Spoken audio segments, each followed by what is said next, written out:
అప్పుల బాధలు వెంటాడుతున్నాయా? అయితే 6 JVR వారి జాతిరత్నాలు ధరించండి. హలో అండి, అందరికీ నమస్కారం. నేను మీ కట్టా కార్తీక్. ఆంధ్రప్రదేశ్లో సంచలనం రేపినటువంటి గిరిజన విద్యార్థి సుగారి ప్రీతి అనుమానాస్పద మరణం కేసును సిబిఐకి అప్పజెప్పాలని కూటమి ప్రభుత్వం నిర్ణయించింది. నిన్న ముఖ్యమంత్రి చంద్రబాబు నాయుడు గారు అధికారులతో రివ్యూ నిర్వహించారు. కేంద్ర హోంశాఖకి లేఖ రాయాలని, సిబిఐతో విచారణ జరిపేలా చర్యలు తీసుకోవాలని చెప్పేసి వాళ్ళని ఆదేశించారు. అయితే ఈ కేసును సిబిఐకి అప్పచెప్పటం ఇది తొలిసారి కాదు. గతంలో కూడా జగన్మోహన్ రెడ్డి గారు ముఖ్యమంత్రిగా ఉన్నప్పుడు కూడా ఈ కేసును సిబిఐకి అప్పచెప్తూ నిర్ణయం తీసుకోవడం జరిగింది. కానీ సిబిఐ ఈ కేసులోకి ఎంటర్ కాలేదు. మామూలుగా సిబిఐకి ఒక కేసుని అప్పచెప్పే ప్రాసెస్ ఎలా ఉంటుందంటే, రాష్ట్ర ప్రభుత్వం సిబిఐకి అప్పచెప్పాలని నిర్ణయం తీసుకొని కేంద్ర హోంశాఖకి లేఖ రాస్తే ఒక నోటిఫికేషన్ జారీ చేస్తారు. Delhi special police establishment act కింద ఆర్టికల్ 6 కింద ఒక నోటిఫికేషన్ జారీ చేస్తారు. ఈ కేసును మేము సిబిఐకి అప్పచెప్పాలని నిర్ణయం తీసుకున్నామని. దాన్ని కేంద్ర హోంశాఖ ఒప్పుకొని ఆర్టికల్ 5 కింద మరొక నోటిఫికేషన్ జారీ చేసి సిబిఐకి ఈ కేసును అప్పచెప్పాలి. అప్పుడు సిబిఐ కేసును తీసుకుంటుంది. రాష్ట్ర ప్రభుత్వం చెప్పినంత మాత్రాన ఒక కేసును సిబిఐ తీసుకోదు. కేవలం సిబిఐ కేంద్ర ప్రభుత్వ ఉద్యోగులకు సంబంధించిన అవినీతి కేసులు మాత్రమే సొంతంగా తీసుకొని విచారిస్తుంది. మిగతా అన్ని ఏ కేసు అయినా సరే రాష్ట్ర ప్రభుత్వం ఒక నోటిఫికేషన్ జారీ చేసి సిబిఐని రిక్వెస్ట్ చేస్తే, కేంద్ర హోంశాఖ దాన్ని ధృవీకరిస్తూ మరొక నోటిఫికేషన్ జారీ చేస్తే, కేంద్ర హోంశాఖ ఆదేశాలకు అనుగుణంగా సిబిఐ కేసును విచారణ చేస్తూ ఉంటుంది. లేదు అంటే హైకోర్టు, సుప్రీంకోర్టు ఆదేశాలు జారీ చేస్తే కేంద్ర ప్రభుత్వంతో సంబంధం లేకుండానే సిబిఐ కేసులు దర్యాప్తు చేస్తూ ఉంటుంది. ఇప్పుడు రాష్ట్ర ప్రభుత్వం నిర్ణయం తీసుకుంది. గతంలో జగన్మోహన్ రెడ్డి ప్రభుత్వం కూడా సిబిఐకి అప్పచెప్పింది. ఇప్పుడున్న కూటమి ప్రభుత్వం కూడా సిబిఐకి అప్పచెప్తూ నిర్ణయం తీసుకుంది. ఇప్పుడు కేంద్ర హోంశాఖ దీన్ని ధృవీకరిస్తే సిబిఐ సుగారి ప్రీతి కేసుని విచారించే అవకాశం ఉంది. ఒకవేళ ఇప్పుడున్నది కూటమి ప్రభుత్వం కాబట్టి, అంటే రాష్ట్రంలో కేంద్రంలో ఎన్డీఏ ప్రభుత్వమే అధికారంలో ఉంది కాబట్టి, మరి సహజంగా సిబిఐ ఎంటర్ కావడానికి అవకాశం ఉంది. ఇప్పుడు రాష్ట్ర ప్రభుత్వం ఇచ్చినటువంటి విజ్ఞప్తిని కేంద్ర ప్రభుత్వం కాదనకపోవచ్చు. సుగారి ప్రీతి కేసులో సిబిఐ ఎంటర్ కావచ్చు. అందులోనూ నిన్ననే ఒక నిర్ణయం తీసుకోవడానికి కారణం పవన్ కళ్యాణ్ గారి బర్త్డే కూడా కావచ్చేమో. ఎందుకంటే పవన్ కళ్యాణ్ గారు ఈ సుగారి ప్రీతి విషయంలో చాలా పెద్ద ఎత్తున ఫైట్ చేశారు. వైసీపీ గవర్నమెంట్ ఉన్నప్పుడు ఈ కేసుని తెర మీద తీసుకొచ్చింది పవన్ కళ్యాణ్ గారే. పవన్ కళ్యాణ్ గారి మీద ఈ మధ్యకాలంలో కొన్ని విమర్శలు కూడా, ఆయన అధికారంలో లేనప్పుడు ఈ కేసు గురించి మాట్లాడారు, వాళ్ళకి న్యాయం జరగాలని అరిచారు. కానీ అధికారంలోకి వచ్చిన తర్వాత ఈ కేసును పట్టించుకోవట్లేదు. సుగారి ప్రీతి మదరు మీడియా ముందుకు వచ్చి మాట్లాడే ప్రయత్నం చేసింది. నన్ను పవన్ కళ్యాణ్ గారు గతంలో పట్టించుకున్నారు, నా మాటలు విన్నారు, నా తరపున నిలబడ్డారు, కానీ ఇప్పుడు అపాయింట్మెంట్ కూడా ఇవ్వట్లేదని మాట్లాడారు. దాని మీద పవన్ కళ్యాణ్ గారు కూడా స్పందించారు. నేను ఆల్రెడీ హోంశాఖ చెప్పాను, ప్రభుత్వాన్ని చెప్పాను, సిబిఐకి ఇవ్వాలని గతంలో కూడా అనుకున్నారు, కానీ సిబిఐ ఎందుకో మరి ఎక్కడో ఆగిపోయింది. అందులో వైసీపీ గవర్నమెంట్ ఉన్నప్పుడు సాక్ష్యాలను తారుమారు చేసింది, పోలీసులు నాకు ఈ విషయాన్ని చెప్పారని కూడా పవన్ కళ్యాణ్ గారు ఈ మధ్యకాలంలో దానికి సమాధానంగా సేనతో సేనాని కార్యక్రమంలో పవన్ కళ్యాణ్ గారు ఈ కేసు గురించి మాట్లాడి తనదైనటువంటి వివరణ ఇచ్చే ప్రయత్నం చేశారు. మనం కట్టా కార్తీకలో కొన్ని రోజుల క్రితం వీడియో చేశాం.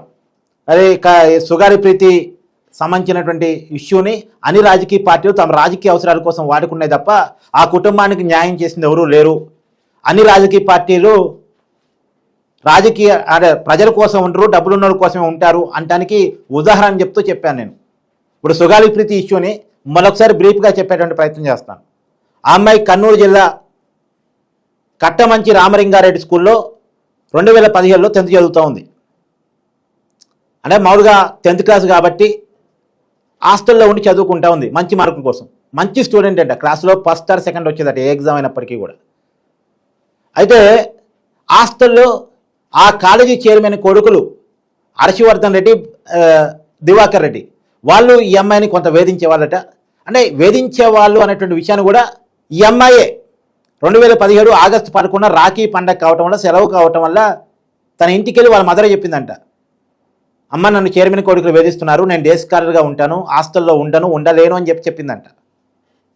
అవి వెంటనే వాళ్ళ మదరు ఆ స్కూల్లో కంప్లైంట్ చేసిందంట.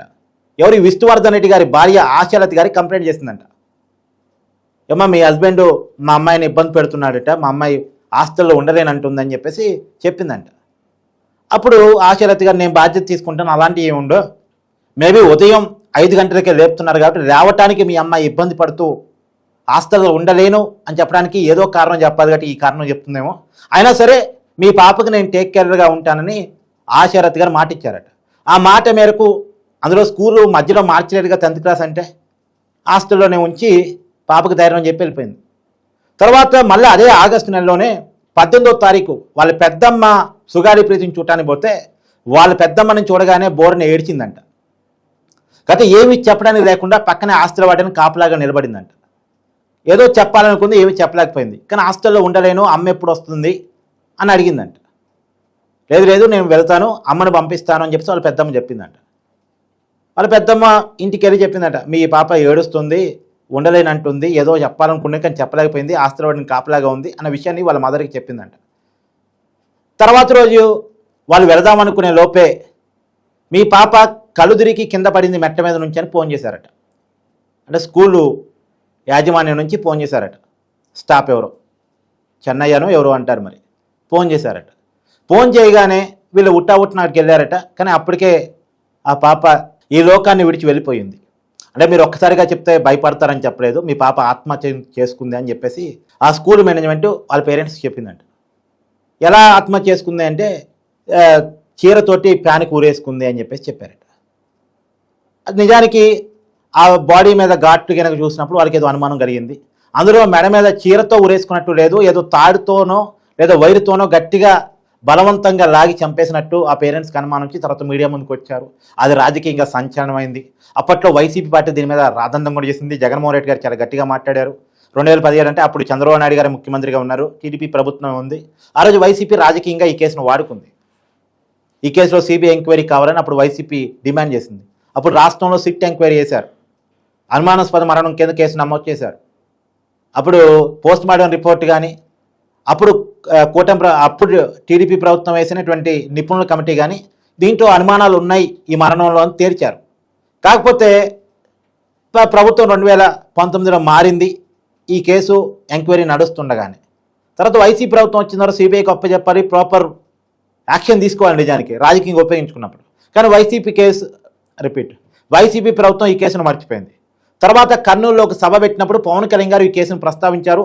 ఏకంగా ఈ కేసుని ఎక్స్పోజ్ చేశారు. లక్షలాది మందిలో నడుచుకుంటూ వెళ్ళి వాళ్ళ మదర్ దగ్గరికి వెళ్ళి ఈ కేసును హైలైట్ చేస్తూ మాట్లాడే ప్రయత్నం చేశారు. ఎప్పుడైతే పవన్ కళ్యాణ్ గారు ఈ కేసు గురించి మాట్లాడారో ఇది నేషనల్ మీడియాలో కూడా ఇష్యూ అయింది. ఈ జగన్మోహన్ రెడ్డి గారు తప్పలేదు, సిబిఐకి ఈ కేసును అప్పచెప్పాలని చెప్పేసి అప్పుడే కేంద్ర హోంశాఖకి వాళ్ళు లెటర్ రాయటం జరిగింది. తర్వాత ఈ బాధిత కుటుంబానికి కూడా 5 ఎకరాల భూమి కర్నూలు రూరల్ మండలంలో ఇచ్చారు, 5 సెంట్రల్ భూమి కర్నూలు కార్పొరేషన్లో ఇంటి స్థలం కింద ఇచ్చారు. తర్వాత వాళ్ళ సుగాలి ప్రీతి తల్లికి తండ్రికి ఇద్దరికి కూడా జూనియర్ అసిస్టెంట్గా ఉద్యోగాలు ఇచ్చారు. ఇదో పెద్ద ఇష్యూగా మారిన తర్వాత ఆ కుటుంబానికి న్యాయం చేశానని జగన్మోహన్ రెడ్డి చెప్పుకోవడం కోసం ఇవన్నీ చేశారు. ఇవన్నీ మంచి పనులే. కాకపోతే ఈ ముసుగులో ఇంకొక పని చేశారు. ఈ కేసు సంబంధించిన సాక్ష్యాధారాలన్నీ తారుమారు చేశారట. ఇది నేను చెప్పడం కాదు, మొన్న పవన్ కళ్యాణ్ గారు ఇచ్చిన వివరంలోనే చెప్పారు. DNA టెస్ట్ రిపోర్ట్లు మార్చేశారు. మొత్తం ఎవరైతే దోషులుగా జైల్లో ఉన్నారో వాళ్ళ నిర్దోషులను తేల్చే ప్రయత్నం చేశారు జగన్మోహన్ రెడ్డి గారు. ఎవరైతే కేసులు మోస్తున్న నిందితులు ఉన్నారో వాళ్ళు నిర్దోషులు అని చెప్పడానికి చేయగలిగిన ప్రయత్నం అంతా జగన్మోహన్ రెడ్డి గారి ప్రభుత్వం చేసింది. పోలీసుల కోఆపరేషన్ మేరకు, ప్రభుత్వం కోఆపరేషన్ మేరకు నిందితులు నిర్దోషులుగా మారిపోయారు. ఇప్పుడు సిబిఐ ఎంక్వైరీ చేస్తే పవన్ కళ్యాణ్ గారు చెప్పే దాని ప్రకారం మార్చబడిన సాక్ష్యాల ఆధారంగా ఎంక్వైరీ చేస్తే వాళ్ళు నిర్దోషులుగానే ఉంటారు. ఇప్పుడు కొత్తగా వీళ్ళు సాక్ష్యాలు సేకరించారు. సిబిఐ ఎంక్వైరీ వస్తే కొత్తగా సాక్ష్యాలు సేకరించారంటే 2015 నాటి కేసు, మరి సేకరించగలిగే అవకాశం ఉంటుందా? ఇప్పుడు దగ్గర సిబిఐ దగ్గర అనేక కేసులు ఉన్నాయి. దాదాపు 7,072 కేసులు పెండింగ్లో ఉన్నాయట. ఇది 73వ కేసు అవుద్దా? రాష్ట్రంలోనే అనేక సిబిఐ కేసులు ఉన్నాయి. జగన్మోహన్ రెడ్డి గారి మీద 11 సిబిఐ కేసులు ఉన్నాయి. అవే ఏం తేల్చలేకపోయారు. వివేకానంద రెడ్డి గారు హత్య కేసు ఉంది సిబిఐ దగ్గర, ఏం తేల్చలేకపోయారు. కొన్ని సంవత్సరాలు సాగుతోంది. మరి ఈ కేసునైనా తేల్చగలుగుతారా? అందులో సాక్ష్యాలు తారుమారయ్యాయి అంటున్నారు. మరి ఏం జరిగిద్ది అనేటువంటిది చూడాలి. కానీ ఏది ఏమైనా సుగాలి ప్రీతికి న్యాయం జరగాలని కోరుకుందాం. Thank you.